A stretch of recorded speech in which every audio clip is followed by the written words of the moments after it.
La foi est une démonstration des choses qu'on ne voit point. Hébreux 11:1. Elle voit ce qui est invisible et s'en nourrit. Elle commence par se confier en Jésus, en qui vous croyez sans le voir encore et vous réjouissez. Et tout le long de la vie chrétienne, elle continue à agir, à nous faire recevoir tout ce qui vient de l'Esprit. À mesure que Dieu ouvre le cœur de son enfant, le disposant à laisser entrer l'Esprit, il l'amène à s'affranchir des choses qui se voient, à se reposer plus entièrement sur Dieu et à reconnaître que c'est dans sa faiblesse que Dieu agit avec puissance. Voilà le but des épreuves et de la souffrance. Paul se sert de termes remarquables en parlant de ses souffrances.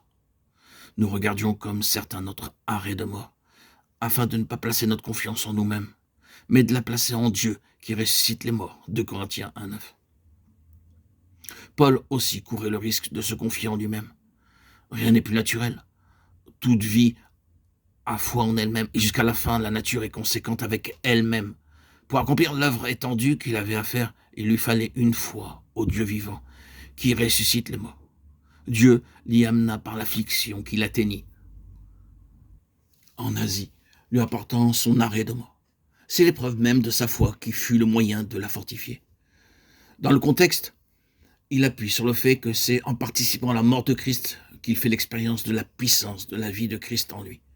C'est cette foi-là qui lui fait dire, sachant que celui qui a ressuscité le Seigneur Jésus nous ressuscitera aussi. Il fallait que Jésus mourût pour que l'esprit de vie pût se répandre. La vie de Jésus a pris naissance dans la tombe. Elle est issue de la mort. De même pour nous, c'est quand chaque jour nous mourrons à nous-mêmes, portant partout la mort du Seigneur Jésus. C'est quand la chair, le moi, sont crucifiés et maintenus dans la mort. C'est quand nous entendons notre arrêt de mort frapper tout ce qui est du moi, que se manifeste en nous la vie et l'esprit de Jésus. Alors, au milieu même de notre faiblesse et de cette apparence de mort, l'esprit de foi compte sur Dieu qui ressuscite les morts. C'est par le ministère de l'esprit que la foi peut se plaire dans les faiblesses. 2 Corinthiens 12:10, pour que la puissance de Christ la revête de sa force.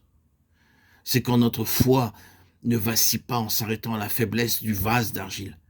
C'est quand elle reconnaît que ce n'est point de nous-mêmes que doit venir notre force, mais de Dieu seul, que l'Esprit agit alors, avec la puissance du Dieu vivant. La même pensée revient encore 2 fois au chapitre 5:5. Paul parle encore des arts de l'esprit à propos de ce que nous gémissons sous le poids. Et au chapitre 5:6, il fait mention du Saint-Esprit dans l'énumération des angoisses et des travaux qui accompagnaient son ministère. La présence du Saint-Esprit en lui était, il le savait, le ressort caché, la force divine de son ministère.